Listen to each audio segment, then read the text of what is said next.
ஜெய் ஸ்ரீ கிருஷ்ணா. இன்னைக்கு மிகவும் முக்கியமான சில விஷயங்கள் பார்க்க போறோம்.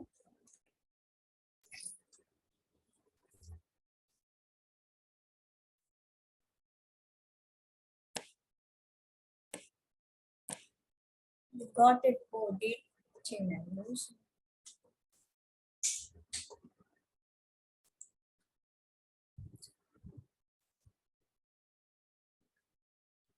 அது ஐபேடு போன் எல்லாம் வச்சுட்டு டச் ஸ்கிரீன் வழக்கமாயிடுச்சு. கம்ப்யூட்டர் லேப்டாப் வச்சு டச் பண்ணா அது எப்படி வேலை செய்யணும்? சாரி. ஓகே, இன்னைக்கு கோபிகளின் வஸ்திரஹரணம் அப்படின்ற ஒரு முக்கியமான ஒரு நிகழ்ச்சியை பார்க்க போறோம்.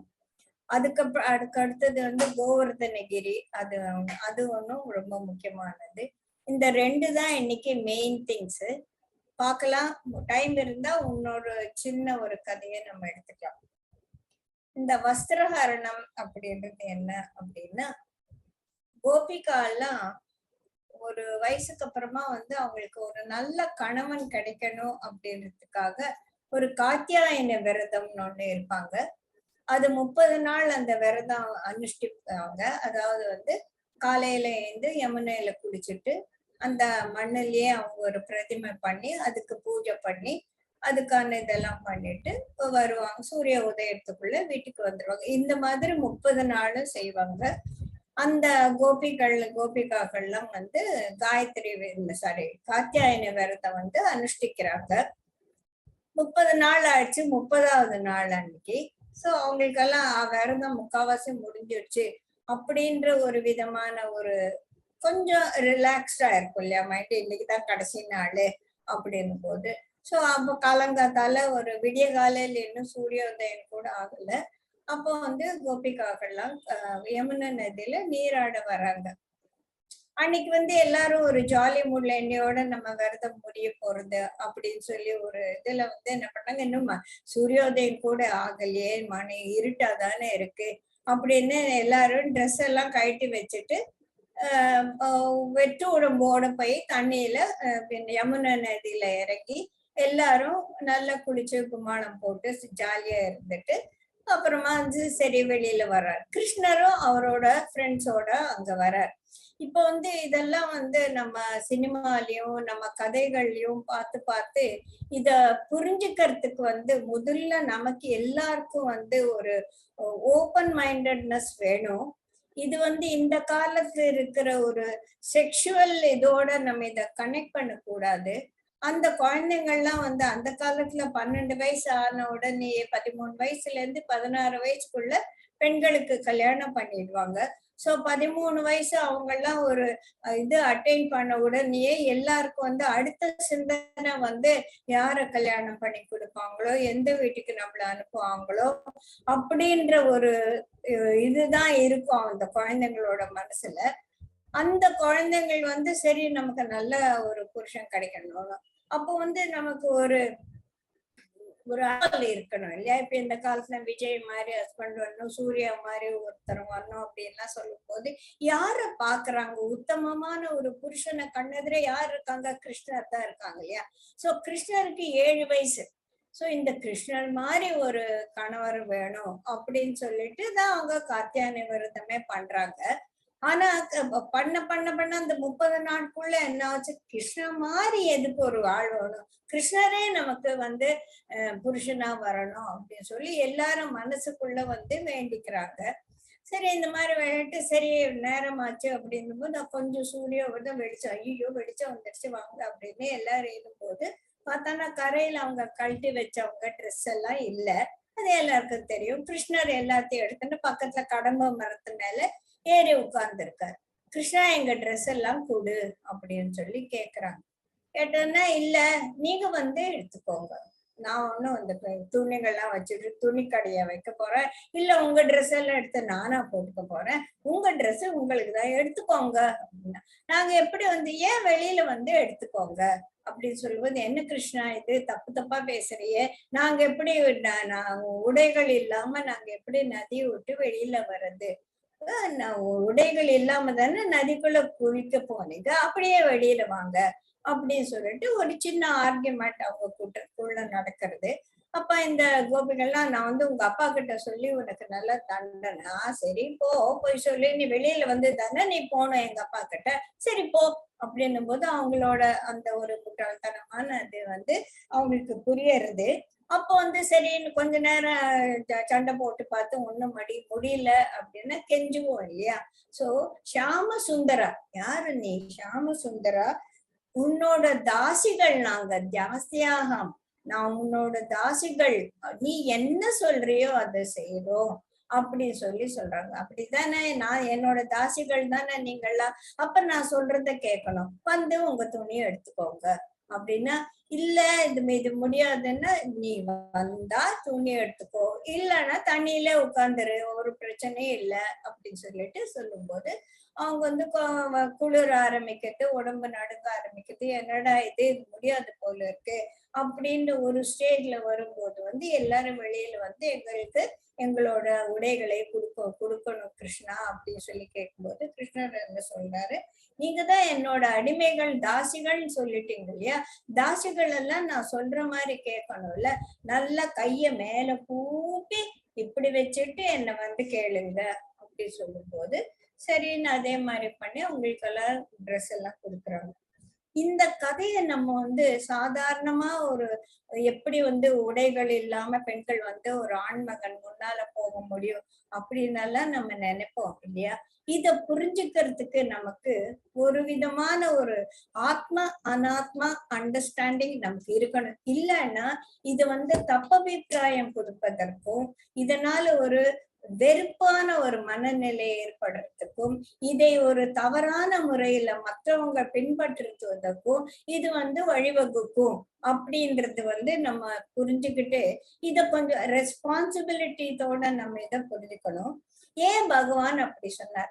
பகவான் இது ஒரு விதமான எக்ஸ்பிளனேஷன் என்ன, கிருஷ்ணருக்கு வந்தப்ப 7 வயசு, அவனுக்கு இன்னும் அந்த உடம்பு அப்படின்ற ஒரு எண்ணமெல்லாம் வராத சின்ன குழந்தை அவன். அவன் அப்ப கிருஷ்ணர் சின்ன குழந்தை அப்படின்றது ஓகே, கூட இருக்கவங்க எல்லாம் கூட 7 வயசுக்கு குறைச்சலா அப்படின்னு நம்ம ஒரு புத்திசாலித்தனமான கேள்வி கேட்போம் இல்லையா. அதுக்கெல்லாம் நம்ம பதில் அதுக்கெல்லாம் ஒரு பதிலும் அதற்கான ஒரு விடையும் நமக்கு மனசுக்குள்ள வந்து கன்வின்சிங்கா வரல அப்படின்னா நம்ம மனசு அந்த தப்பபிப்பிராயத்துக்கு தான் போகும் இல்லையா. அதனால இந்த 7 வயசு கிருஷ்ணனுக்கு இந்த செக்ஸ் அப்பீல் எல்லாம் இருக்குமா, இன்னும் அவனுக்கு செக்ஸ் ஆர்கன்ஸ் எல்லாம் வளர்ந்தே இருக்காது அப்படின்னு சொல்லிட்டு நிறைய விரிவுரையாளர்கள் வந்து இதுக்கு விளக்கம் சொல்லி இருக்கிறாங்க. இப்போ அந்த விளக்கத்தை விட நம்ம இன்னும் கொஞ்சம் டீப்பா புரிஞ்சுக்கணும் இல்லையா. சோ அத புரிஞ்சுக்கிறதுக்கு வந்து ஒரு விதமான 2 வகையில அதை புரிஞ்சுக்கலாம். ஒண்ணு வந்து தர்மத்தின் வழியில இதை புரிஞ்சுக்கிறது ஒண்ணு, இன்னொன்னு வந்து ஆன்மீக வழியில புரிஞ்சுக்கிறது ஒண்ணு. என்ன தர்மம் இது இருக்கு அப்படின்னா, கிருஷ்ணர் வந்து கிருஷ்ணர் என்னதான் உங்களுக்கு 7 வயது குழந்தையா இருக்கிறதா இருந்தாலும், ஆனா கிருஷ்ணர் வந்து நம்மள மாதிரி பஞ்சபூதங்களாலான ஒரு உடம்போட வரல, அப்படி அப்ராக்கிருத்தமான ஒரு உடம்பு அப்படின்னு சொல்லிட்டு நம்ம முதலே புரிஞ்சு வச்சிருக்கோம் இல்லையா. சோ அந்த புரிதலை வந்து நம்ம எப்பவுமே வந்து நம்ம ஞாபகத்துக்கு கொண்டு வந்துகிட்டே இருக்கணும். 7 வயது குழந்தையா இருந்தாலும் அது பகவான் இல்லையா. சோ அவருக்கு வந்து இந்த ஜீவாத்மாக்களான இந்த கோபிகள் மேல ரொம்ப அக்கறையும், அவங்க தப்பு செஞ்சிடக்கூடாது அப்படின்னு ஒரு தார்மீக தர்மத்தை அவங்களுக்கு சொல்லி தரணும் அப்படின்ற ஒரு ரெஸ்பான்சிபிலிட்டி நான் வந்து அவதாரமா எடுத்து வந்திருக்கேன், திஸ் இஸ் மை ரெஸ்பான்சிபிலிட்டி அப்படின்னு பகவான் வந்து அதுக்காக அவங்க செய்யற தப்ப சுட்டி காட்டுறாங்க. நீங்க 30 நாள் இந்த விரதம் இருந்தது, 30வது நாள் அது வந்து ஒரு தப்பான ஒரு இதுக்கு போக கூடாது இல்லையா. இவ்வளவு நாட்கள் 29 நாட்களும் நீங்க இப்படியா நதிக்குள்ள இறங்கினீங்க, துணி ஒரு ஏன்னா இந்த நம்ம மனுஸ்மிருதியிலே சொல்லி இருக்க விஷயம் என்னன்னா, நதிகள்ல நீராடும் போது யாரும் வெற்றுடம்போட குளிக்க கூடாது அப்படின்னு சொல்லிட்டு ஒரு மனுஸ்மிருதியில சொல்லி இருக்கக்கூடிய ஒரு தாற்பயம். ஆண்மகனா இருந்தாலும் சரி, பெண்மகளா இருந்தாலும் இடுப்பளவுக்கு ஒரு துணியை சுத்திட்டு போகணும். ஆண்கள் இடுப்பளவுக்கும் பெண்கள் வந்து தங்களுடைய மார்பகங்களை மறைக்கிற மாதிரியும் ஒரு துணியை கட்டிக்கணும். அட்லீஸ்ட் ஒரு ஆண்கள் ஒரு கௌபீனம்னா போட்டுட்டு போகணும் அப்படின்றது வந்து ஒரு எழுதப்படாத ஒரு விதி அப்படின்னு சொல்லலாம். அந்த மாதிரி நம்ம தண்ணியில வெற்றுடம்போட இறங்கும் போது தண்ணி அப்படின்றது நம்ம வந்து இந்த காலத்துல இதையெல்லாம் வந்து வாட்டர் அப்படின்னு சொல்றோம். தண்ணிக்கும் மண்ணுக்கும் செடி கொடிகளுக்கும் மலை அருவிகளுக்கும் நதி நீர் குளங்களுக்கும் நம்ம கிட்ட இருக்க வேண்டிய அந்த மரியாதைன்றது வந்து காணாம போயிடுச்சு. அதையெல்லாம் வந்து நமக்காக இருக்கு அப்படின்னு சொல்லிட்டு ஒரு கேவலமான அதுக்கு ஒரு மரியாதை இல்லாத ஒரு ஆட்டிடியூட் இப்ப அது இன்னும் ரொம்ப ஜாஸ்தியா இருக்கு இல்லையா? இதுக்கெல்லாம் மரியாதை கொடுக்கணும் அப்படின்றதுதான் நம்மளோட தார்மீக தர்மம் நமக்கு சொல்லி தருது. நதிகள் வந்து பெண்கள் அப்படின்னு சொல்லுவோம். அத ஒரு பெண்ணா நம்ம ஜீவிக்க. அதே மாதிரி தண்ணி வந்து வருண பகவானை சேர்ந்தது. சோ வருணனையும் நம்ம அவமதிக்க கூடாது. ஜீவ நதிகளான யமுனா, கங்கா இதையும் நம்ம வந்து அவமதிக்க கூடாது. நீ அவமதிக்கிற மாதிரி ஒரு வேலையை செஞ்சுட்டானா உன்னோட விரதம் பலிக்காது. அதனால அந்த தப்ப உணர்ந்து அதுக்கு சாரி சொல்லணும் இல்லையா? அந்த சாரி சொல்றதுக்காக தான் நீ கைய மேல கூடி சரணாகத்தை நான் செஞ்சது தப்புப்பா என்னை மன்னிச்சுடு அப்படின்னு சொல்லி கேட்கணும். யாரு கேட்கிற? நீ என்ன கேட்கும் போது ஆல் இந்த டெமிகாட்ஸ்க்கெல்லாம் அது போய் சேரும் அப்படின்றது கிருஷ்ணனோட ஒரு தாற்பயம். இந்த ஒரு தர்மத்தையும் இந்த தார்மீக ஒரு நியாயத்தை அவங்களுக்கு கற்பிப்பதற்காகவும் தான் இந்த ஒரு லீலை அப்படின்னு சொல்லுவாங்க. அதுக்கு மேல ஆன்மீக வழியில பார்க்க போனா இந்த தேகாபிமானம்ன்றது வந்து நமக்கு போகணும் அப்படின்னு சொல்லிட்டு தான் அதை போக்குறதுக்காக தான் வந்து இது வந்து முக்கியமான ஒரு நிகழ்ச்சியா வந்து இதை எடுத்துக்கோங்க. அதாவது கிருஷ்ண பகவான் வெளியில இவங்க கைய கூப்பிட்டு வராங்க இல்லையா? வெளியில வரும்போது பகவான் கிருஷ்ணரோட ஒரு மோகனமான புன்னகையை பார்த்த உடனே அவங்களுக்கு நான் ஒரு பெண், நான் வந்து மேல ஆடைகள் இல்லாம ஒரு ஆண்மகன் முன்னால நிக்கிறேன் அப்படின்றதெல்லாம் கம்ப்ளீட்டா போயிடுச்சு. அந்த சென்டென்ஸ் ரொம்ப நல்லா இருக்கும். With the smile Lord remove whatever semblance of shame and doubt they had, left them in a second. அவங்க மனசுக்குள்ள இருக்கக்கூடிய நான் இந்த அவமானம் ஒரு அது எல்லா விதமான ஒரு சாயலே இல்லாம வித்தவுட் எனி செம்பிளன்ஸ் சாயல் இல்லாம அது வந்து அவங்க மனதுல இருந்து துடைக்கப்படுது. அப்படின்னா அகம் ஆத்மா அப்படின்றது பகவத்கீதையில சொன்ன மாதிரி எல்லாரும் அந்த ஆத்ம தத்துவத்தோட கலக்கும் போதுதான் அவங்களுக்கு அந்த தான் என்ற உணர்வு போய் வந்தது. அதுக்கப்புறமா பகவான் என்ன பண்ற, ட்ரெஸ் எல்லாம் கொடுத்து போட்டுக்கோங்கன்னு சொல்ல. இந்த ட்ரெஸ் கொடுத்து போட்டுக்கிறதுக்கு என்னன்னா நம்ம அப்புறமா வரலாம்.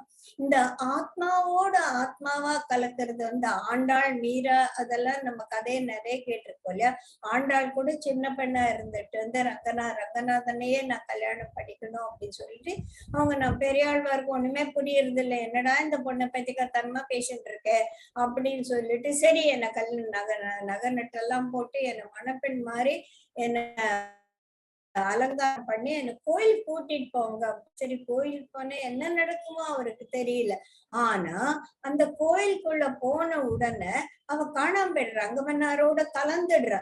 இப்போ இந்த பிசிக்கல் பாடியோட வந்த ஒரு பெண்ணு பிசிக்கல் பாடியே இல்லாம எப்படி வந்து காணாம போறது அப்படின்னு சொல்லிட்டு நம்ம சயின்டிபிக் விஞ்ஞான மூளையில நம்ம யோசிச்சானா புரியவே புரியாது.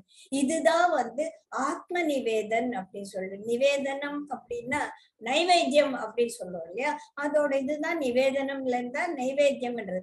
ஆத்மாவையே நீ நைவேத்தியமா பகவானுக்கு கொடுக்கும் போது இந்த ஆத்மா இந்த பிசிக்கல் பாடியில இருந்து வெளியில வந்து கலக்கிறது, இரண்டரை கலப்பது அப்படின்றது அந்த வந்து ஒரு மிகப்பெரிய தாற்பயம். இத புரிஞ்சுக்காம நமக்கெல்லாம் புரிய மாட்டேங்குது. சொல்றோம், பேசுறோம், எழுதுறோம், நிறைய படிக்கிறோம், எல்லாம் போடுறோம். ஆனா நம்மளால அத வந்து 100% உணர முடியல. ஏன் அப்படின்னா இந்த உடம்பு வந்து பகவானே சொல்லிக்கா இது க்ஷேத்திரம், இதுக்குள்ள நான் க்ஷேத்திரஜனாக இருக்கிறேன் அப்படின்னு எல்லாம் சொல்லுவாங்க. ஓகே ரைட் க்ஷேத்திரஜ்ஞாக்கா இந்த உடம்பு அதுக்குள்ள ஆத்மா இருக்கு, அது ஜீவாத்மாவை வாரியா இருக்கும், பரமாத்மாவை தனியா இருக்கு. இதெல்லாம் நான் வந்து ஒரு பெரிய எஸ்ஸே எழுதலாம். How much I have grasped it அப்படின்னா முடியாது. ஏன் அப்படின்னா நமக்கு வந்து ஒரு 5 விதமான கவர் ஷீட்ஸ் இருக்கு. இந்த பஞ்ச கோஷம் அப்படின்னு சொல்லுவோம் இல்லையா. சோ முதல்ல வெளியில இருக்கிறது வந்து இந்த பிசிக்கல் பாடி. இது வந்து அன்னமய கோஷம் அப்படின்னு சொல்லுவோம், உணவால் ஆனது. அதுக்கு அடுத்து இருக்கிறது வந்து பிராணமய கோஷம் அப்படின்னு சொல்லுவோம். அதுக்கு அடுத்து இருக்குது மனோமய கோஷம். அதற்கு முன்னால இருக்கிறது விஞ்ஞானமய கோஷா. அதுக்கு உள்ள இருக்கிறது ஆனந்தமய கோஷா அப்படின்னு சொல்லி கோஷா அப்படின்னா ஷீட்ஸ் கவர்ஸ். இப்ப நான் வந்து ஒரு நார்வே ஸ்வீடன் அந்த மாதிரி ஒரு குளிரான இடத்துக்கு போனேன்னா நான் முதல்ல உள்ள இருக்க தர்மல் வேர் போட்டுக்கணும், அதுக்கப்புறமா என்ன ட்ரெஸ் போட்டுக்கணும், நிறைய போட்டுட்டு கடைசியில ஒரு பெரிய கவுனை போட்டுக்கிட்டு தலையில போட்டுட்டு கண்ணு மட்டும்தான் தெரியும் இல்லையா. சோ அப்போ அந்த மாதிரி அந்த நார்வே ஸ்வீடன் அந்த மைனஸ் டெம்பரேச்சர்ஸ்ல நான் இருக்கும்போது என்னுடைய உடல் அந்த குளுமையையும் அந்த குளிர்ச்சியையும் அனுபவிக்கவே இயலாது. ஏன்னா நான் தான் இத்தனை கவர்ஸ் பண்ணியிருக்கேனே. அதே போல இந்த ஆத்ம தத்துவத்தை நம்ம உணரணும்னா உள்புறமா நம்ம போகணும்.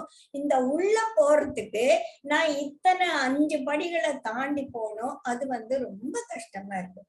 சரி, அப்படியே வந்து இந்த உடல் நான் இல்லை, நான் பிராணமயம் பண்ணி பண்ணி எனக்கு அந்த பிராணமய கோஷான்னு எனக்கு நல்லா புரியுறது. அப்புறமா மனோமய கோஷம் மெடிடேஷன்ல ஐ லூஸ் மை மைண்ட். அதுக்கப்புறமா அந்த விஞ்ஞானமய கோஷம் இருக்கு பாருங்க, அதுக்குள்ள இன்னொரு 5 லேயர்ஸ் இருக்கு. யாரெல்லாம் நம்ம அந்த சிவசூத்திர கிளாஸ் அட்டென்ட் பண்ணவங்களுக்கு தன்ராஜ் சார் நிறைய சொல்லியிருக்காரு இல்லையா. அந்த 5 பஞ்ச கஞ்சுகாஸ் அப்படின்னு சொல்லிட்டு காலா, நியதி, கலா, வித்யா, அப்புறமா ராகா. இந்த ஒரு 5 கவர்ஸ் நம்மளோட விஞ்ஞானமய கோஷாவே மூடிட்டு இருக்கு. விஞ்ஞானமய கோஷம் என்னது? Intellectual understanding of things. இதுவே நமக்கு வந்து தடைகள். இதுக்குள்ளேயே ஒரு 5 தடை இருக்கு. அது என்னன்னு கொஞ்சம் பார்க்கலாம். காலா அப்படின்னா நான் எப்ப பிறக்கணும், நான் வந்து திரேதா யுகத்துல பிறக்கணுமா, துவாபர யுகத்துல பிறக்கணுமா, கலியுகத்துல. நம்ம எல்லாம் இப்ப நம்மளோட கால அளவு இந்த கலியுகம் 1900 இருந்து 2000 அந்த இந்தக்குள்ளதான் நம்மளா இருக்கும். இது ஒண்ணு. நான் எங்க பிறந்தேன்? இந்தியா. நம்ம ஐடென்டிட்டி எல்லாம் இல்ல ஃபார்ம் ஃபில்அப் பண்ணும்போது நேம், டேட் ஆஃப் பர்த் எல்லாம், பட் நேஷனாலிட்டி எல்லாரும் நம்ம இந்தியான்னு போடுவோம் இல்லையா. அப்ப நான் ஒரு இந்தியன் என்பது it is etched in my mind. அந்த விஞ்ஞானமய கோஷால இது வந்து அப்படியே படிச்சிருக்கு. இதை நச்சுன்னு வரணுமே. இப்ப நான் போய் லலிகாவோட அமெரிக்கால உட்கார்ந்தா கூட ஐ ரீடைன் தட் ஐ ஆம் அன் இந்தியன். நான் அமெரிக்கால இருந்தா சரி, லண்டன்ல இருந்தா சரி, எங்க போனாலும் சொல்லி ஐ ஆம் அன் இந்தியன் அப்படின்றது வந்து என்னோட ஒரு ஐடென்டிட்டியா போயிடுச்சு இல்லையா. அதே மாதிரி வந்து நியத்தினா பெண் உடம்புல வரணும், நான் பெண் அப்படின்றது என்னோட மனதுகளை பிறந்த உடனே நீ சொல்லி யார் சொன்னாங்கன்னு தெரியல, எப்படி தெரியல, நான் ஒரு பெண்ணு அப்படின்னு சொல்லி நான் எந்த எந்த கலர்ல இருக்கேன், இந்த ஹைட்ல இருக்கேன். இதெல்லாம் என்னோட பிசிக்கல் ஐடென்டிட்டி வந்து நியதியா போயிடுச்சு. How did it come? It has come because of the impressions which I have carried for எத்தனையோ ஜென்மங்களாக என் மனத்துக்குள்ள இருக்கக்கூடிய அந்த இம்ப்ரெஷன்ஸ். அதெல்லாம் எதெல்லாம் வந்தது? பூர்வ ஜென்மத்துல இருக்க கர்ம தியரி நமக்கு எல்லாருக்கும் தெரியும். அந்த கர்ம வினைகளால என் மனதுல நான் என்ற ஒரு படிமம் வந்து மனசுக்குள்ள படிஞ்சிடுச்சு இல்லையா. இது வந்து காலா, நியதி. அப்புறமா கலா அப்படின்றது என்ன அப்படின்னா the capacities, the learning abilities which I have. எனக்கு என்னால என்ன பண்ண முடியும், நான் நல்லா சமைக்க முடியும். அந்த மாதிரி என்னோட inborn capacities with which I have been born with, அது வந்து என்னோட கலாவா இருக்கு. இதோ வந்து நான் இந்த ஜென்மத்துல நான் அதை வந்து இன்னும் பெருக்கிக்கிற வித்யா. நான் வந்து எனக்கு இருக்கக்கூடிய ஒரு இது கெப்பாசிட்டி, நான் நல்லா சமைக்கிறேன்னா ஐ ஸ்டார்ட் அ ஹோட்டல். நான் ஹோட்டலியரா இருக்கேன். நான் எல்லாருக்கும் நல்லா விளக்க சொல்ல முடியும், எதையும் சீக்கிரம் புரிஞ்சு வச்சுட்டு விளக்க முடியும்னோட கலா. அதை வச்சுட்டு நான் என்ன பண்றேன், I will become a teacher, I will become an orator அப்படின்றது என்னோட வித்யாவா போயிடுச்சு. சோ இந்த எல்லாமா சேர்த்து எனக்கு ஒரு தனி ஐடென்டிட்டியை கொடுத்துட்டு, I am Jayashree, I am a women, I am born என்ன. இதுக்கப்புறமா வேற நம்மளோட இதெல்லாம் வேற இருக்கு, பரம்பரையெல்லாம் வேற இருக்கு. நான் ராமானுஜரோட பொண்ணு, நாங்கெல்லாம் இந்த குலத்தை சேர்ந்தவங்க, இந்த ஊரை சேர்ந்தவங்க, ஸ்ரீரங்கத்தை சேர்ந்தவங்க, நான் ஐயரு, நான் ஐயங்காரு, நான் கிறிஸ்டியனு, நான் ஹிந்து, நான் முஸ்லிமு அப்படின்னு எத்தனை கஞ்சுகாஸ் நமக்குள்ள இருக்கு இல்லையா? இதையெல்லாம் தாண்டி அதுக்குள்ள இருக்கிற இந்த விஞ்ஞானமய கோஷாவை தாண்டி ஆனந்தமய கோஷாவுக்கு போய் அதுல இருந்து நம்ம இந்த ஆத்மாக்குள்ள பொறுத்துகள் போடுமரா சாமின்னு ஆயிடுறது இல்லையா? இதெல்லாம் சேர்த்து நமக்கு உள்ள ராக துவேஷங்களை உற்பத்தி செஞ்சு நம்மளை எவ்வளவு தூரத்துக்கு உள்ள இருந்து வெளியில கொண்டு வருது. இதனாலதான் நம்மளால நான் என்பது எது அப்படின்னு உணர்த்தவே முடிய மாட்டேங்குது. பகவான் என்ன சொல்றான், நீ எல்லாத்தையும் உன் ட்ரெஸ் எல்லாம் கழட்டி போட்டுட்டு வாண்டாமே, நீ என்கிட்ட வா, நீ எப்படி இருக்கையோ அப்படி வா. எப்படி ஒரு அம்மா குழந்தைய அழுக்கா வர்ற குழந்தைய நீ அந்த குழந்தை தன்னையே தானே சுத்தமாட்டிக்க முடியாது. எல்லாம் டயப்பர் எல்லாம் கழட்டினானா நாத்த பிடிங்கிட்டோம்னா அந்த குழந்தையால அதெல்லாம் கழுவிக்கவே முடியாது இல்லையா? ஒரு அம்மா தான் அதை சுத்தம் படுத்தும். எல்லாம் சுத்தம் பண்ணோன்னா அந்த குழந்தைய அம்மா வான்னு கூப்பிட்டு அப்படி டிங்கு டிங்கு டிங்குன்னு அது இன்னும் ட்ரெஸ் போட்டுன்னு இருக்கா, ஜட்டி போட்டுருச்சா, டயப்பர் போட்டாங்களா, ஒண்ணுமே அதுக்கு இருக்காது. அம்மா கூப்பிட்டோன்னு அப்படியே ஓடுறது இல்லையா? அந்த மாதிரி நீ என்கிட்ட வா அப்படின்னு சொல்ற கிருஷ்ணர் இல்லையா? நீ விட்டுடு, நீ இந்த கஞ்சு காசெல்லாம் உன்னால பிச்சு போட முடியல, விட்டுரு. சர்வதர்மான் பரித்யஜ, எல்லாத்தையும் விட்டுடு. நீயா என்கிட்ட வா. நீ எப்படி இருக்க, நீ இந்த கலாக நியதி கால எல்லாம் உன்னை கட்டி போட்டிருக்கா, நீ வா. உன்னோட கட்டெல்லாம் நான் அவுத்து விடுறேன். நீ உன்னால இதுல இருந்தெல்லாம் தப்பிக்கவே முடியாது. நீ வந்துடு சுத்தமா. நீ எப்படி இருக்கு,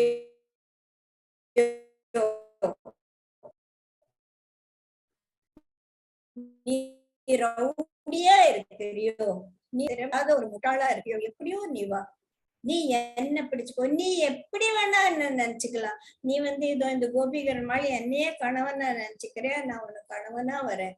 என்ன உனக்கு நண்பனா நினைச்சுக்கிறியா, நான் உன் நண்பனாக வரேன். உத்தாமா மாதிரி நான் என்னோடவே இருக்கணும்னு ஆசைப்படுறேன், நான் உன்னோடவே இருக்கேன். இதெல்லாம் அவர் he gives promise. Guruji நமஸ், I give you a cover promise. Whenever you utter my name, I'll be there அப்படின்னு அவர் ஒரு ப்ராமிஸ் கொடுக்குறார் இல்லையா? இப்ப நம்ம குருதேவரை அந்த ப்ராமிஸ் கொடுக்கும்போது பகவான் கொடுக்க மாட்டாரா? சோ இந்த ஒரு வஸ்திர அபகரணத்துல இருந்து நம்ம புரிஞ்சுக்க கூடிய மிகப்பெரிய விஷயம் ஆத்ம நிவேதன். நான் என்னை ஒரு பிரசாதமாக பகவானுக்கு அர்ப்பணித்தல். சோ இதுக்கு அந்த சரணாகதி தத்துவத்தை நம்ம கிளியரா புரிஞ்சுக்கணும். அப்ப கூட நம்ம மனதால அந்த சரணாகதி தத்துவத்தை புரிஞ்சுக்க முடியலாமே ஒழிய, ஆண்டாள் மாதிரி நம்ம ரங்கமன்னாருக்கு ஸ்ரீரங்கத்துக்கு போய் நானும் தான் பெருமாளோட சேர்ந்துக்க போறேன் போக முடியாது. Because whatever said and done, still we are in the body. இததான் நீ புரிஞ்சுக்கோ. ஆனா இந்த கஞ்சுகாஸ்குள்ளேயும் இந்த 5 கோஷங்களையும்குள்ளேயே நீ இருக்கும் போதும் நீ நினைச்சா மனசுல நீ உள்ள போய் என்ன உள்ள இருக்கக்கூடிய என்னை அனுபவிக்க கூடிய ஒரு திறனை வளர்த்துக்கோ. அதுக்கு நீ என்கிட்ட வந்துடு. அதனாலதான் ஆனா நீ இந்த கஞ்சு காசையும் 5 பஞ்ச கோஷங்களையும் உடுத்து வெளியில வர முடியாது. உன்னை வெளியில எடுக்க வேண்டியது நான் தான் உன்னை நான் வெளியில எடுக்கணும். நான் உன்னை வெளியில எடுக்கிற மட்டும் இந்த ட்ரெஸ்ஸ போட்டுக்கோ. அதனாலதான் நம்ம சரி அப்படியே போன்னு விடலையே, இந்த எல்லாரும் ஆடை சோ இந்த ஆடை என்பது அந்த நம்மளோட பிசிக்கல் இந்த ஆடையை மட்டும் இல்லாம என் திருப்பி என்னோட ஐடென்டிட்டி எல்லாம் நான் போட்டுக்கிட்டேன். நான் உட்காந்து ஒரு 1/2 மணி நேரம் சூப்பரா ஒரு மெடிடேஷன் பண்ணி I just enjoy the bliss. அப்புறமா திருப்பி கண்ணு திறந்தோன்னா நான் தான் ஜெயஸ்ரீ, எனக்கு அடுத்து 2 வயசாச்சு, நான் போய் சமைக்கணும், எல்லாம் வந்து அப்படியே சமத்து நம்மளை பிடிச்சுக்கிறது இல்லையா?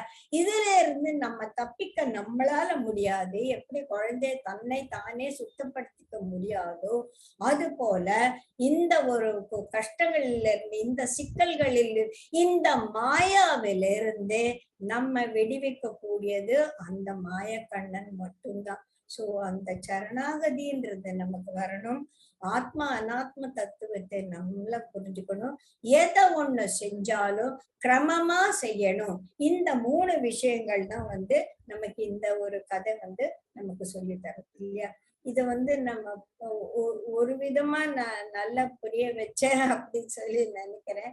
எதனா சந்தேகமோ இதுல ஒரு நெருடலோ இருந்தான்னா அத நம்ம இன்னைக்கே நம்ம இப்பவே அதை சுத்தப்படுத்திக்கணும். நெருடல் இல்லாம, மிஸ் அண்டர்ஸ்டாண்டிங் இல்லாம, ஆத்மா நிவேதனம்னா என்ன, ஐ எம் நாட் த பாடி அப்படின்றத நம்ம புரிஞ்சுக்கிட்டு எவ்வளவு தூரத்துல அதுல இருந்துகிட்டு இந்த மாயா லோகத்துல மாயையில மாட்டிக்காம நம்ம இருக்கிறது அப்படின்ற அந்த நுவான்சஸ வந்து நமக்கு கத்து தரத்துக்கு பகவான் நம்ம கூடவே இருக்கார். அவர் கைய பிடிச்சிட்டு நம்ம இந்த ஒரு ஞானத்துல பயணிக்க வேண்டியது ரொம்ப இம்பார்ட்டன்ட். இதுதான் வந்து கோபிகா வஸ்திரஹரண நமக்கு சொல்லி கொடுக்கக்கூடிய வஸ்திர அபகரண. திரௌபதி தான் வஸ்திரஹரண, இது வஸ்திர அபகரண. சரியா? அது ரெண்டையும் நம்ம நல்லா புரிஞ்சுக்கணும். ஜெய் குருதேவ் கிருஷ்ணா. அடுத்தது வந்து நம்ம அந்த கோவர்தனகிரிய பத்தி நம்ம படிக்க போறோம்.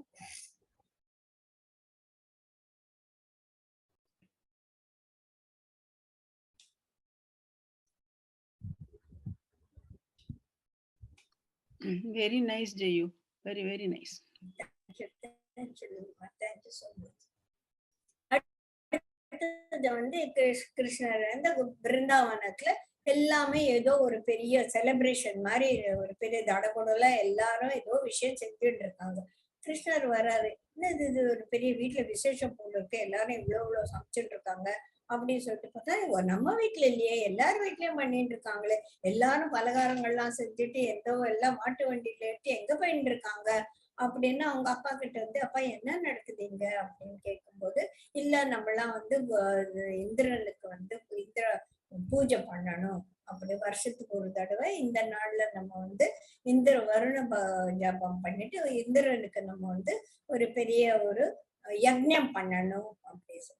இந்திரனுக்கு ஏமா யஜ்ஞம் பண்ணணும் அப்படின்னு அந்த குழந்தை கேட்குது. அப்பா சொல்றாரு, இல்ல இந்திரன் தான் நமக்கு வந்து மழையை கொடுக்குறாரு, மழை இல்லாட்டா நமக்கு வந்து பயிரெல்லாம் விளையாது, நம்ம ஆநிறைகளுக்கெல்லாம் வந்து புல் பூண்டு செடி எல்லாம் இருந்தா தானே அதுங்க சாப்பிட்டு நல்லா நமக்கு பாலை கொடுக்கும், நம்மளோட ஜீவனமே இத பேஸ் பண்ணி தானே இருக்கு, அதனால நமக்கு மழை என்பது ரொம்ப ரொம்ப அவசியம், அதுக்காக வருஷம் தவறாம மாதம் மும்மாரி மழை பெய்யணும் அப்படின்னா நம்ம அந்த இந்திரனுக்கு யஜ்ஞம் பண்ணணும், வருஷத்துக்கு ஒரு தடவை அவருக்காக இந்த யஜ்ஞம் பண்றது. நம்ம எல்லாம் வந்து இந்த மாதிரி எல்லாத்தையும் செஞ்சு வச்சுட்டு, இந்த யார் இந்திரன், அவனுக்கே யஜ்ஞம் பண்ணும், அவன் தானே மழையை தர, இல்லையே இந்த கோவர்தன மலை தானே நமக்கு மழையை தருது, நீ தானே எனக்கு ஹிஸ்டரி எல்லாம் ஜியோகிரபி எல்லாம் சொல்லி கொடுத்துட்டு இந்த நேச்சரை பத்தி எல்லாம் நீங்க எனக்கு சொல்லி கொடுத்தீங்க இல்லையா, இந்த மலை இருக்கிறதுனால தான் காத்து வந்து தடுத்து அதனால காத்து குளிர்ச்சி அடைந்து நமக்கு மழை வருது அப்படின்னு சொன்னோமே, அப்ப இந்த கோவர்தனகிரியால தானே நமக்கு மழை வருது, இல்ல எங்க இருந்து இந்திரன் வந்தா, இந்திரன் நீங்க இல்லையே, அவன் ஒரு வேலையும் செய்யலையே, யார் எந்த வேலை செஞ்சாங்களோ அவங்களுக்கு அந்த கூலி கொடுக்கணும் இல்லையா, இந்திரன் என்ன வேலை செஞ்சான், அவன் என்ன கர்மம் செஞ்சான், அப்புறம் அப்படி இருக்கும்போது அவனுக்கு எப்படி நீ இந்த கர்ம பலனை கொடுக்கலாம், யார் இந்த கர்மத்தை செஞ்சாங்களோ அவங்களுக்கு தான் கர்ம பலன் போகணும், அது நல்ல கர்மமா இருந்தாலும் சரி துஷ்கர்மமா இருந்தாலும் சரி, கர்மம் செஞ்சா அதோட பலன் அவன் யார் செய்யறாங்களோ, நான் தப்பு செஞ்சுட்டு என் குழந்தைக்கு பனிஷ்மெண்ட் கொடுக்கலாமா, கூடாது இல்லையா, அந்த மாதிரி இருக்கும்போது இந்த நமக்கு மழை வர்றது இந்த கோவர்தனகிரி இங்க இருக்கிறதுனாலதான். இதெல்லாம் செடி கொடிகள்லாம் இருக்குது. இதுல நிறைய ஃபாரஸ்ட் எல்லாம் இருக்குது. இந்த செடி கொடிகளாலும் மரங்களாலும் இந்த வனங்களாலும் தான் நமக்கு வந்து நம்மளோட மேகங்கள் குளிர்ச்சி அடையுது. அதனால்தான் இங்க மழை பெய்யுது. அதனால நம்ம வந்து இந்திரனுக்கெல்லாம் கொடுக்க கூடாது, அதெல்லாம் தப்பு அப்படின்னு சின்ன குழந்தை சொல்றது. சின்ன குழந்தையா இருந்தாலும் இதற்குள்ள எல்லாருமே இந்த கிருஷ்ணர் வந்து சாதாரண குழந்தை இல்ல, ஏதோ ஒரு பெரிய இது இருக்குன்னு சொல்லிட்டு அண்ட் ஹீஸ் அந்த செரிஷ்மா அப்படிங்கிறது எல்லாருமே வந்து அவர் சொல்றதெல்லாம் மண்டை மண்டே ஆட்டு பெரியவங்க கூட அப்படியா அப்ப நீ என்ன சொல்றன்னா இந்த மாதிரி பண்ணோம்ல, இந்த நீங்க எல்லாம் ப்ரிப்பேர் பண்ணிருக்கீங்கல்ல அந்த நேரத்துக்காக அதெல்லாம் எடுத்துட்டு ஆடு மாடுங்களுக்கு கொடுங்க, ஏழை எளியவங்களுக்கு கொடுங்க, இந்திரனுக்கெல்லாம் இதெல்லாம் கொடுக்க கூடாது. நம்ம போய் கோவர்தன மலையை வந்து நம்ம அதை போய் பூஜை பண்ணலாம் அப்படின்னு சொல்லி கோவர்தனகிரிக்கு எப்படி பூஜை பண்றது எல்லாம் இன்னொரு தடவை திருப்பி எல்லாம் சமைங்க, அவங்கவுங்க வீட்டுல இருந்து நல்ல நல்ல பலகாரங்கள் எல்லாம் கொண்டு நம்ம நெய்வேத்தியம் கொடுக்கலாம், கோவர்தனகிரிக்கு நெய்வேத்தியம் கொடுக்கலாம். அப்படியா அப்படி சரின்னு எல்லாரும் இதெல்லாம் எடுத்துன்னு போய் எல்லாம் பண்ணிட்டு திருப்பி ஃப்ரெஷ்ஷா இன்னொரு பூஜை பண்ணும்போது எல்லாம் ஃப்ரெஷ்ஷா பண்ணுவோம் இல்லையா, அந்த மாதிரி எல்லாம் பண்ணி வண்டி வண்டியா சாமான் எல்லாம் பண்ணி வண்டி வண்டியா பழங்களும் அதிரசங்களும் சாப்பாடுகளும் எல்லாத்தையும் செஞ்சு ஒவ்வொரு வீட்டுல இருந்து ஒரு வண்டி நிறைய மலைமலையா வந்து பொருள்களை எடுத்துன்னு வந்து எல்லாம் அந்த மலைக்கிட்ட போறாங்க. அப்போ அந்த கிருஷ்ணனோட குட்டி ஃப்ரெண்ட்ஸ் எல்லாம் இந்த மலை இதெல்லாம் சாப்பிடுமா, என்ன கிருஷ்ணா நீ சொல்ற மலை போய் இதெல்லாம் எப்படி சாப்பிடும், கட்டாயம் சாப்பிடும் அப்படின்னு. எப்படி சாப்பிடும், அப்போ சாமிக்கு நம்ம நைவேத்தியம் பண்ணும்போது என்ன பண்றோம், திரை போடுறோம் இல்லையா, அந்த மாதிரி திரை போட்டா சாப்பிடுவோம். எங்க இந்த மலைக்கு எங்க கிருஷ்ணா திரை போடுறது, இந்த மலைக்கு திரை போடுறோம்னா நீங்க எல்லாம் கண்ணை மூடிக்கோங்க. எல்லாரும் கண்ணை மூடிட்டு கொஞ்ச நேரம் கழிச்சு தன்னை பண்ணாங்கன்னா சாப்பாடு உண்மையில பாத்தியா நான் சொன்ன எல்லாம் கோவர்தனகிரி எல்லாத்தையும் சாப்பிட்டுடுன்னு சொல்லிட்டு அது மாதிரி எல்லாம் சாப்பிட்டுடுச்சு. அப்போ கோவர்தனகிரிக்கு வந்து ரொம்ப சந்தோஷமாயிடுச்சு, நமக்கு நல்ல மழை வரும் அப்படி சொன்னோடனே இந்திரனுக்கு ரொம்ப கோண்டை, யார அந்த குட்டி பையன் தப்பு தப்பா சொல்லி கொடுத்துட்டு ஒரு சமூகத்தையே கெடுத்துட்டு இருக்கான், இவனுக்கு புத்தி வரணும், அவன் சின்ன பையன் சொல்றது கேட்டு இந்த நந்தகோப்பன் இவங்களுக்கு எல்லாம் புத்தி எங்க போச்சு அப்படின்னு சொல்லிட்டு சரி உங்களுக்கு நல்ல ஒரு பனிஷ்மெண்ட் கொடுக்கணும்னு சொல்லிட்டு திடீர்னு அந்த கோவர்தனகிரி பூஜை முடிஞ்ச உடனே கருமேகங்கள் வந்து அப்படியே சூழ்ந்துட்டு ஒரு ஊழி காலம் மாதிரி மழைய கொட்டுறது கொட்டுறது கொட்டுறது அப்படி கொட்டுறது. எல்லாரும் மறுபடியும் கிருஷ்ணா நீ சொன்ன நீ வர்ண பகவான் இந்திரனுக்கு கோவம் வந்ததுன்னா அதெல்லாம் வராதுன்னு சொன்ன, இப்ப பாரு அவன் கோச்சுண்டு நமக்கு எவ்வளவு பெரிய மழை ஆபத்து கொடுத்துருக்கான், இப்ப என்ன பண்றது கிருஷ்ணான்னு, நீ கோவர்தனகிரி சொன்னியா இப்ப என்ன பண்றது அப்படின்னு. ஒண்ணும் கவலைப்படாதீங்க, நான் இந்த கோவர்தனகிரியை கொடையா நான் தூக்கி வச்சுக்கிறேன், நீங்கள்லாம் உள்ள வந்துடுங்க அப்படின்னு சொல்றேன். அது கதையா இருக்கு அப்படின்னு சொல்லிட்டு கிருஷ்ணர் வந்து இடது கையால சுண்டு விரலால அந்த கோவர்தனகிரியை அப்படி தூக்கி பிடிச்சுக்கிறார். நம்ம உடம்புலயே வலது கையை விட இடது கை கொஞ்சம் வீக்குன்னு சொல்லுவோம், வலது கையில பண்றதெல்லாம் நம்மளால சில்லருக்கு லெப்ட் ஹேண்டரா இருக்கலாம், அது வேற விஷயம். இந்த இடது கையே வந்து கொஞ்சம் அதுல எல்லா விரல்களும் இந்த சுண்டு விரல் வந்து அவ்வளவா பிரயோஜனம் கிடையாது. ஒரு சுண்டு விரல கூட நீ ஆட்ட முடியாது அப்படின்னு சொல்லி வசனம் எல்லாம் பேசுவோம் இல்லையா, அந்த மாதிரி இந்த சுண்டு விரலாலே அவ்வளவு பெரிய மலையை தூக்கி பிடிச்சுக்கிறார். ஒரு நாள் 2 நாள் இல்லை 7 நாட்கள் அவர் வந்து அப்படியே தூக்கி பிடிச்சிட்டு இருக்கார். எல்லாரும் பிருந்தாவனத்துல இருக்க மக்கள் எல்லாம் அந்த மலைக்கடியில வந்துடுறாங்க. ஆண்நிறைகள் எல்லாம் அவங்களோட வந்துட்டு அப்படியே மழை விடாம பெய்யுறது 7 நாள் கிருஷ்ணர் இப்படியே இருக்கார். அப்புறம் இந்த ஃப்ரெண்ட்ஸ் எல்லாம் பாக்குறாங்க, கிருஷ்ணா நீ இப்படியே கையை தூக்கி வச்சுட்டு இருக்கே 7 நாட்கள் கையை கொஞ்சம் மாத்திக்கிறியா, நாங்கெல்லாம் பிடிச்சுக்கிறோம். அதெல்லாம் ஒண்ணும் ஆனா இதே நானே பிடிச்சுக்கிறேன். சரி எனக்கு நாங்களாமும் எதனா ஹெல்ப் பண்றோமே அப்படி பசங்களாம் நினைச்சுக்கிறாங்களா, இப்ப நம்ம எல்லாம் இதெல்லாம் பண்ணலைன்னா நாளைக்கு இது மழையெல்லாம் நினைப்பறேன் இந்த கிருஷ்ண பீத்திப்பார், நான் தான் கோவர்தனகிரியை தூக்கினேன், நம்மளும் இதெல்லாம் கான்ட்ரிபியூட் பண்ணணும் அப்படின்னு சொல்லிட்டு நாங்களாமும் கொஞ்சம் ஹெல்ப் பண்றோமே. அப்படியா, எல்லாருமே அந்த மாட்டிடையர்கள்லாம் ஒரு குச்சி வச்சிருப்பாங்கல்ல, அந்த எல்லாரும் போய் அந்த குச்சியை வச்சுக்கோங்க, குச்சி வச்சுட்டு மலையை தூக்கி பிடிச்சுக்கோங்க. சரின்னு எல்லாரும் ரொம்ப சின்சியரா அந்த அவங்கவுங்க குச்சியை வச்சுட்டு மலையை தூக்கி வச்சுட்டு இருக்காங்களாமா. அவங்களாம் நினைச்சுக்கிறாங்க இந்த மலையை நம்ம குச்சியாலதான் தாங்கிட்டு இருக்கோம், ஆனா மலையை தாங்கி பிடிச்சுட்டு இருக்கிறது கிருஷ்ணரோட சுண்டு விரல் தான். சோ அந்த மாதிரி நம்ம வாழ்க்கையில் நடந்த விஷயங்கள்லாம் பகவானால நடக்குது. நம்ம ஏதோ செஞ்சுட்டு நான் செஞ்சேன் அப்படின்னு சொல்லிட்டு we want to take the credit for credit அப்படின்னு சொல்லி மேல போயிட்டு அப்புறம் இந்திரன் பாக்குறாரு, இது என்னடா இது ரொம்ப இருக்கு, இதுக்கு மேல நம்மளோட மழையை பொழிய முடியாது அப்படின்னு சொல்லிட்டு, சரி அப்போ ஒரு சின்ன 7 வயசு பையன் internet unstable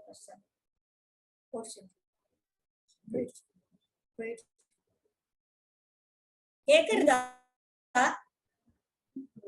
கேக்குறதா? Are you all able to hear? Okay. Yes, madam. Yes, கொஞ்சம் disturbance Okay. இருந்தது, but yes. Okay, right. There was some internet connection. This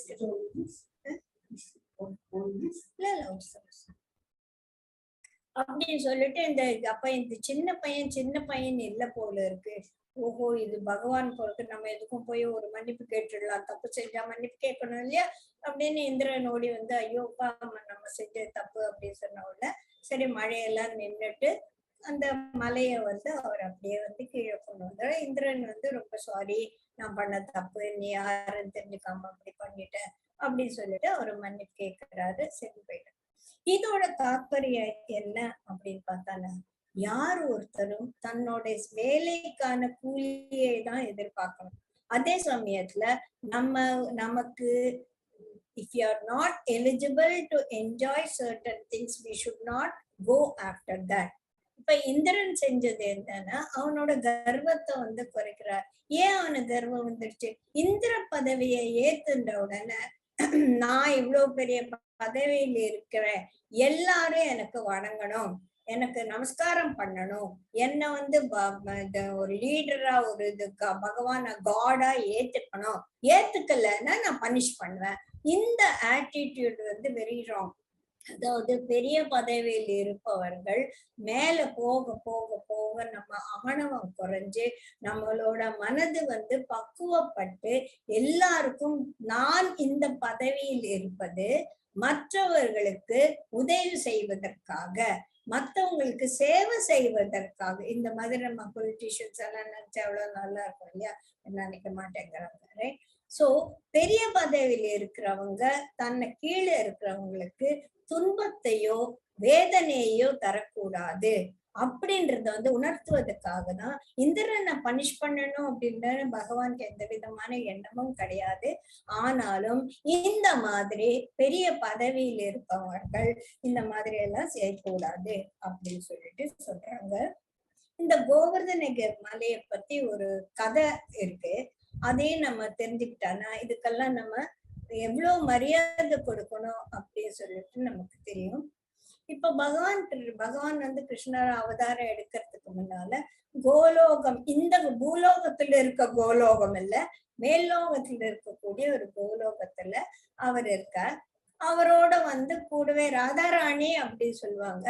என்ன கேட்டான்னா அவரோட கம்ப்ளீட்டா ஆத்ம நிவேதனம் பண்ணி அவரோடையே ஐக்கியமாயிட்ட ஜீவர்கள் எல்லாம் இருக்கும் இல்லையா, அவங்கெல்லாம் தாமே வந்து எப்பவும் நீ வந்து பூலோகத்துக்கு போனாலும் எங்களை விட்டு போகாத, நாங்கெல்லாம் வருவோம் அப்படின்னு சொல்லிட்டு அவங்களாதான் வந்து பிருந்தாவன்ல கோபிகளாகவும் கோபர்களாகவும் பிறந்தாங்க. அவங்க எல்லாம் வந்து பூலோகத்துல பகவானோட இருக்காங்க. பகவான் சொல்றாரு, சரி நம்ம வந்து பூலோகத்துக்கு போலாம் அப்படின்னு.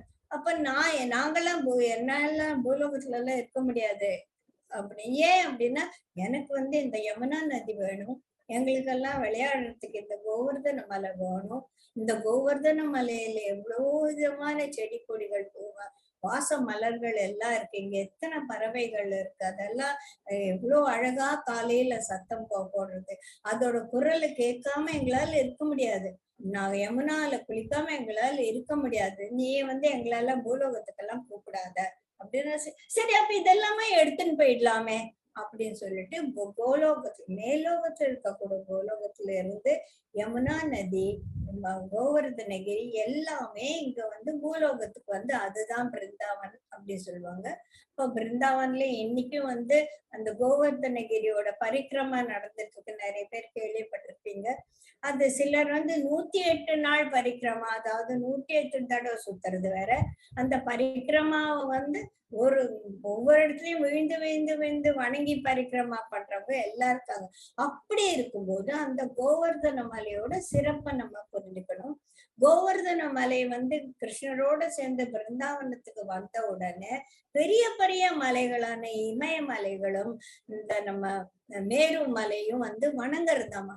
இதெல்லாம் என்னடா நீ காலை ராத்திரி 10 மணிக்கு உட்காந்து ஏதோ கதை சொல்லிட்டு இருக்கேன், மலை எங்க வருது அப்படின்னு சொல்லிட்டு நம்ம நினைக்க கூடாது. இதுக்கெல்லாம் உயிர் இருக்கு அப்படின்றத நம்ம புரிஞ்சுக்கணும். குருஜி சொல்லியிருக்காங்களே, 1 கலா 2 கலா, மனிதனுக்கு 8 கலா இருக்கு, நம்ம பித்ருலோகத்துக்கு போனோம் 9 கலா இருக்கும் அப்படியே நல்லா நம்ம படிச்சிருக்கோம் இல்லையா. அந்த மாதிரி இந்த மலைகளுக்கும் அருவிகளுக்கும் நதிகளுக்கும் செடி கொடிகளுக்கும் மரங்களுக்கும் இந்த தாவரங்களுக்கும் தாவர ஜங்கம எல்லாத்துக்குமே எல்லாமே பகவானால படைக்கப்பட்டது. இந்த பிரகிருதி பூரா பகவான், அது அந்த பிரகிருதிக்கு மூலப்பொருள் எங்கேருந்து வந்தது? பரமாத்மா கிட்ட வந்தது. பரமாத்மா தான் இந்த மூலப்பொருள்களை உண்டாக்கினாரு. அப்படின்னா இந்த மூலப்பொருள்கள் எதை சேர்ந்தது? பரமாத்மாவை சேர்ந்தது இல்லையா. அப்ப இதுக்கெல்லாமும் நமக்கு ஒரு மரியாதை கொடுக்க தெரியணும். அதெல்லாம் பகவத்கீதையில சொல்லியிருக்காங்களே, நான் இதெல்லாம் படைச்சிருக்கேன், நீ இவங்களையெல்லாம் வணங்கிக்கோ, அவங்க எல்லாம் உனக்கு வேண்டியது செய்வாங்க, இவங்களுக்கெல்லாம் நீ யக்ஞமும் யாகமும் பண்ணு, அந்த யக்ஞமும் யாகமும் செய்ததுனால அவங்க உனக்கு ஹெல்ப் பண்ணுவாங்க அப்படின்னு சொல்லியிருக்கா இல்லையா. அந்த மாதிரி இந்த பிரகிருதி படைக்கப்பட்டது இந்த ஜீவர்களுக்காக. அப்ப அந்த பிரகிருத்தியிலிருந்து நம்ம என்னென்ன நம்ம வசதிகள் நமக்கு கிடைக்குதோ, என்னென்ன பொருள்கள் நமக்கு கிடைக்குதோ, அதுக்கெல்லாமும் நம்ம ஒரு நன்றியுடனே இருக்கணும் அப்படின்றதுதான் ரொம்ப முக்கியம். அதனால இந்த கோவர்தனகிரிய ஒரு உயிர் உள்ளதாக பண்ணிடுறாங்க. அது கோலோகத்துல இருந்து கோவர்தனகிரி வரும்போது அதுக்கு ஒரு அப்பா மலை வேற இருக்கு. அது பேரு துரோணாச்சாரிய மலை. துரோணாச்சாரியர் இந்த மகாபாரத்துல வர துரோணாச்சாரியர் கிடையாது. இந்த துரோண மலையோட பிள்ளைதான் இந்த கோவர்தன மலை. அப்போ புலசிய முனிவர்னு ஒரு முனிவர் இருக்காரு. அவர் என்ன சொல்றாரு, நான் இந்த பிருந்தாவனத்துக்கு போறேன், நான் பூலோகத்துக்கு போறேன், இந்த கோவர்தன மலை எனக்கு ரொம்ப பிடிச்சிருக்கு, நான் இதுலதான் உட்கார்ந்து நான் தியானம் பண்ணணும், நான் இதை எடுத்துன்னு போறேன் அப்படின்னு சொல்லி அந்த அப்பா மலை கிட்ட கேட்கும்போது அவர் சொல்றாரு, சரி நீங்க எடுத்துன்னு போங்க, நீ போப்பா அவரோட அப்படி சொன்னா அந்த மலை சொல்றது, நான் போறேன், அதை பத்தி எனக்கு ஒண்ணும் இல்லை, ஆனா ஒரே ஒரு கண்டிஷன், நீ எங்க என்ன கீழே வச்சாலும் அந்த இடத்துல நான் திருப்பி நகர மாட்டேன் அப்படின்னு சொல்லிடுறாங்க. சரி அப்படின்னு சொல்லிட்டு அவர் எடுத்துட்டு வேகமா வர்றாரு. அவர் யாரு? புலசிய முனிவர் கோவர்தனகிரியை தூக்கிட்டு வர்றாரு. நடு வழியில வரும்போது அவருக்கு அவசரமா நேச்சர்ஸ் கால் வந்துடுது. சரி, அதனால என்ன பண்ண முடியும், அந்த காலத்துல அப்படியெல்லாம் போயிட்டு தூக்கிட்டு கண்டினியூ பண்ண முடியாது. ஞானிகள்லாம் எல்லாம் இந்த டாய்லெட் போனாலும் ஒண்ணுக்கு போனாலும் they have to go and remove all the dress and அதெல்லாம் வாஷ் பண்ணிட்டு மறுபடியும் குளிச்சுட்டு அந்த ட்ரெஸ்ஸை போட்டுட்டு தான் வெளியில வரணும். சோ இத்தனை விஷயம் இருக்கு. சும்மா ஒரு ஒண்ணுக்கு போறதுன்னா கூட இவ்வளவு பெரிய வேலையெல்லாம் அவங்க செய்ய வேண்டியிருக்கு. அதனால மலையை கீழே வச்சுட்டு அவர் போகும்போது தூக்குனா அந்த மலையை வரல. இவருக்கு ரொம்ப மனசு கஷ்டமாயிடுச்சு. எனக்கு இந்த நேரத்துக்கு ஒரு மூச்சா வர நேரமே கிடையாது, நீ தான் எனக்கு வர வச்சிருக்க அப்படின்னு. உனக்கு ஏதோ ஒரு ஆமா, நான் பிருந்தாவனத்தை விட்டு வரமாட்டேன், அதனால நான் பிருந்தாவனம் வந்தோம்னா நான் இறங்கிட்டேன் அப்படின்னு சொல்லிட்டு அந்த மலை. ஆனாலும் புலசிய முனிவருக்கு ஒரே கோபம், நீ என்ன இந்த மாதிரி ஏமாத்தினால உனக்கு எதான நான் சாபம் கொடுக்கணும், நீ வருஷம் வருஷம் கொஞ்சம் கொஞ்சமா உன்னோட ஹைட்டு குறைஞ்சிட்டே வரும், அதனால பரவாயில்ல, நான் இந்த பிருந்தாவனத்துல இருக்கும்போது யாரெல்லாம் என் மேல நடக்க போறாங்க, ராமர் கிருஷ்ணரோட பாத தூளிகை என்ன மேல பட போறது, அதுக்கு நீ என்ன வேணா சாபம் கொடுத்துக்க, அதை பத்தி எனக்கு எந்த விதமான அக்கறையும் கிடையாது அப்படின்னு சொல்லி, நீ உச்சி மலையானாலும் பரவாயில்ல, என் மேல கிருஷ்ணரும் பலராமரும் நடக்க ராமகிருஷ்ணரோட பாத குளிகை என் மேல பட போறது, அதனால I am so happy being here you go அப்படின்னு சொல்லிட்டாங்க. அதுதான் இந்த கோவர்தனகிரி இந்த பூலோகத்துக்கு வந்த கதை. இப்ப இந்த கோவர்தன் அப்படின்றதுக்கு நிறைய ஒரு விஷயங்கள் எல்லாம் இருக்கு, என்ன பார்க்கலாம். கோ அப்படின்னா நம்ம தெரியும், இந்த ஆவினங்கள் அதுக்கெல்லாம் ஒரு கோவர்தன ஆவினங்களே காத்தவன் அப்படின்னு சொல்லி கோவர்தன தாஸ் அப்படின்னு கிருஷ்ணர் சொல்லுவோம் இல்லையா.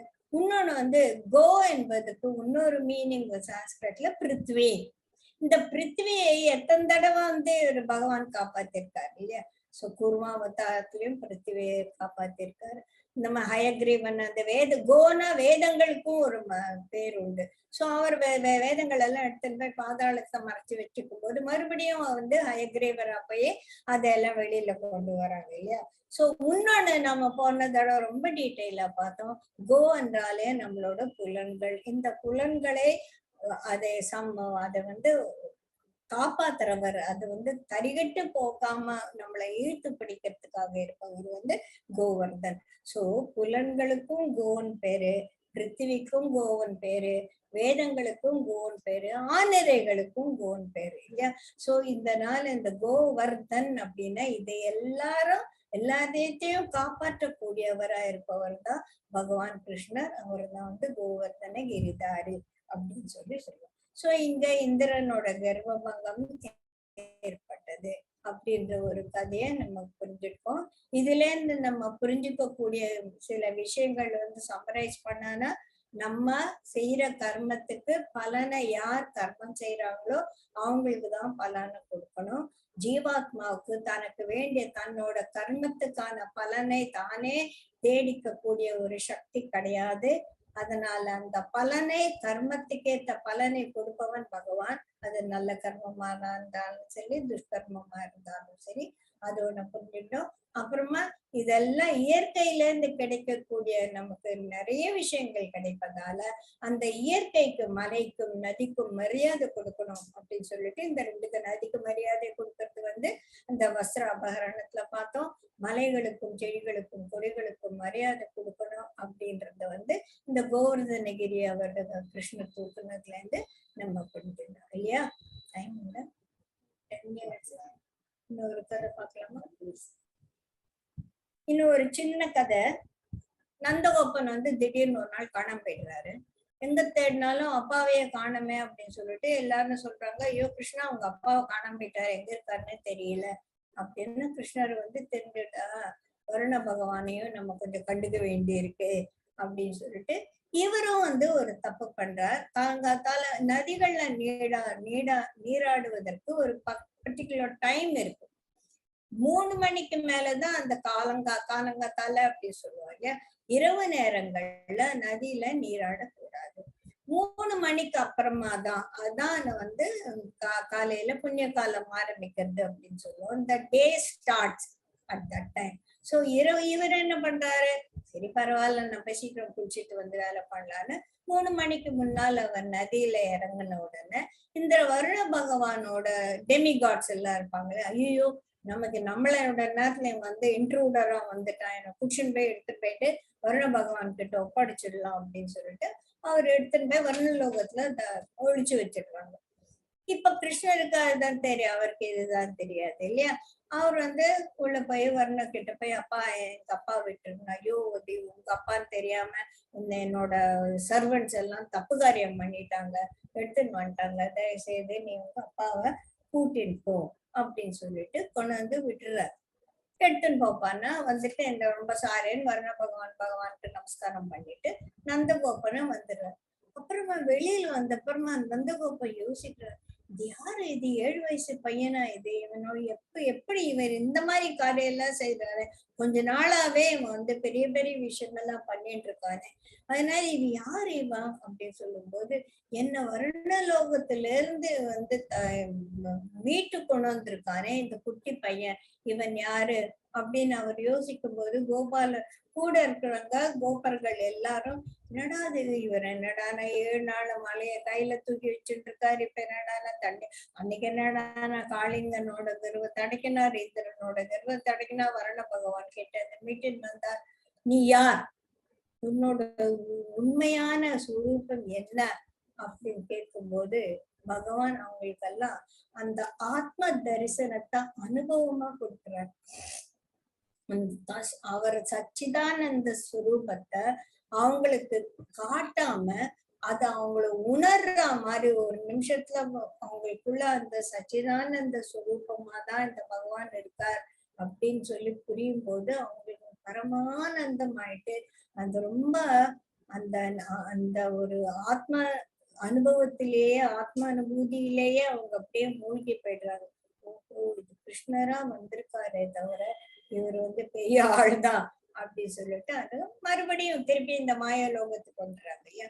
இப்போ இந்த ஆண் வர்க்கத்துக்கு கோபர்களுக்கும் அந்த நந்தகோபனுக்கும் தான் இந்த உணர்வை கொடுத்தாரே ஒழிய கோபிகாலாம் இருக்காங்கல்ல, அவங்களும் தானே இருக்காங்க.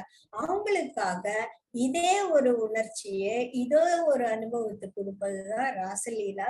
அதை நம்ம அடுத்த வாரம் பார்க்கலாம். Thank you so much.